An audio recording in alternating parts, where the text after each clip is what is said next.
আজ ধলাই জেলার কমলপুর মহকুমার অপরাশকরে একটি ভাট্টাতে সেখানে ভাট্টায় আগুন ধরাতে গিয়ে যে দুর্ঘটনা ঘটেছে, এখন অবধি যে খবরাখবরে যা জানা যায়, 4 জন শ্রমিক বা আরও অন্যান্য কর্মী সেখানে মারা গেছেন এবং আরও বেশ কয়েকজন গুরুতর আহত হয়েছেন। ঘটনাটি অত্যন্ত মর্মান্তিক, বেদনাদায়ক এবং এই সময়ের মধ্যে অন্যতম একটা জঘন্য ঘটনা ঘটেছে। এটা সচরাচর এরকমভাবে কোনো ইটভাট্টাতে এই সাম্প্রতিক অতীতে ঘটেনি।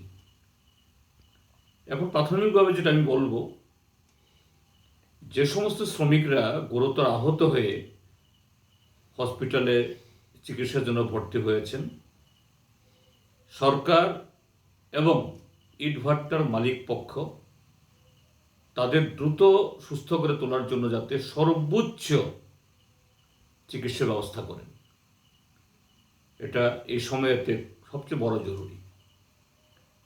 দ্বিতীয় পদক্ষেপ যে নেওয়া দরকার, ইটভাট্টার শ্রমিক যেহেতু এই পরিবারগুলো অত্যন্ত দুস্থ, গরিব এবং তাদের অধিকাংশই বিহার বা ঝাড়খণ্ড রাজ্য থেকে এরকম মরশুমে তাদের আনা হয়। স্বাভাবিকভাবেই এরা শুধু দরিদ্র না, অতি দরিদ্র এবং তার চেয়েও যদি আর কিছু থাকে। সরকার এটা নিশ্চিত করুক সে সমস্ত পরিবারগুলো, এই শ্রমিক যারা মারা গেছেন এবং আহত হয়েছেন, তাদের ভরণ পোষণের জন্য যাতে সামগ্রিক ব্যবস্থা সেখানে করে, একটা আপৎকালীন তাৎক্ষণিক কিছু সাহায্য দেওয়া,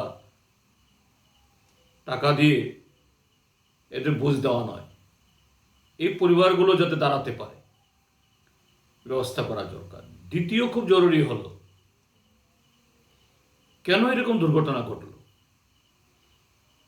সেখানে চিমনি ভেঙে পড়েছে বা অন্য যে কোনোভাবে এই ঘটনা হয়েছে, তার মানে এটা কি? সেখানে তার যে এই সেফটি, অর্থাৎ চিমনি নির্মাণে এবং আনুষঙ্গিক যে ব্যবস্থাপনা গ্রহণ করা দরকার ছিল, নিশ্চয়ই সেখানে ত্রুটি আছে। তা না হলে পরে মাত্র সিজনের শুরু, মাত্র আগুন লাগাবে ইটে, কাঁচা ইটে, তখনই ভেঙে পড়ল। সরকার পুঙ্খানুপুঙ্খভাবে তদন্ত করে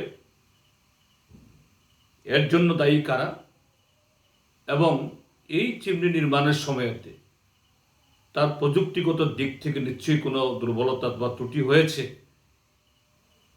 এর জন্য কারা দায়ী এটা খুঁজে বের করে তাদেরকেও এটা সর্বোচ্চ আইনের আওতায় এনে, যারা এরকমভাবে খুব তাড়াতাড়ি মুনাফা অর্জন করার জন্য একদিকে শ্রমিকদের ঠকিয়ে আরেকদিকে তার নিরাপত্তা বিধানে যে সমস্ত নিয়ম কানুন, রুলস রেগুলেশন আছে, এগুলো লঙ্ঘন করে সব করছে, তাদের কাছে যাতে বার্তা প্রেরণ হয়। চতুর্থত বলবো, যদিও এটা এই ঘটনার সাথে যারা যুক্ত, এটা তাদের সরাসরি তাদের জন্য প্রযোজ্য নয়, কিন্তু সামগ্রিকভাবে এরকম ইটভাট্টা থেকে শুরু করে বিভিন্ন যে আমাদের ছোট বড় কারখানা, শ্রমিকদের অধিকার, শ্রমিকদের নিরাপত্তা, তাদের জীবন এবং তার জীবিকা, এগুলো প্রশ্নক্রমে চলে আসছে।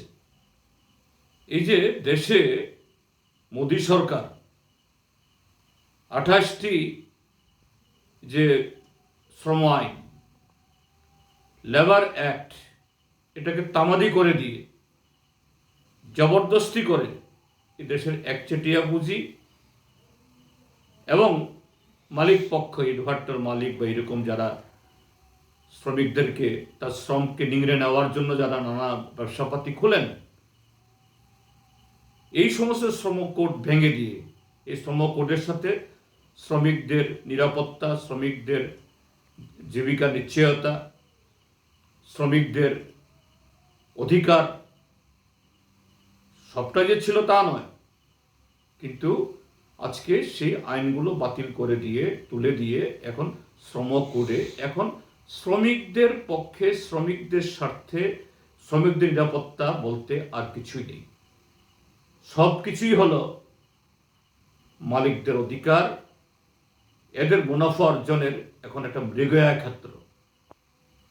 দেশের মানুষ এই ঘটনায় তার চোখ খুলুক, দেখো কিভাবে আমাদের দেশের একচেটিয়া পুঁজি এবং মালিক পক্ষকে অবাধে আমাদের সম্পদ লুটে নেওয়ার জন্য, এটা প্রাকৃতিক সম্পদ হোক বা জনসম্পদ,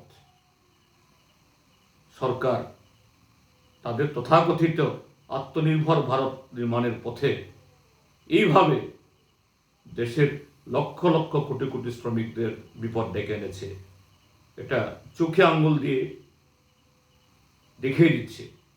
কাজেই এই ঘটনার সাথে অন্য সমস্ত ক্ষেত্রেতেও যাতে দেশের মানুষ, বিশেষ করে শ্রমজীবী মানুষ, তারা সজাগ হন, সতর্ক হন, এই ঘটনায় সে থেকে শিক্ষা নেওয়ার একটা জরুরি বিষয় হিসাবে এটাকে তারা দেখো। এবং সরকার যেন যে কথাগুলো বললাম এই ক্ষেত্রে দ্রুত পদক্ষেপ গ্রহণ করে, এই দাবি থাকবে আমাদের।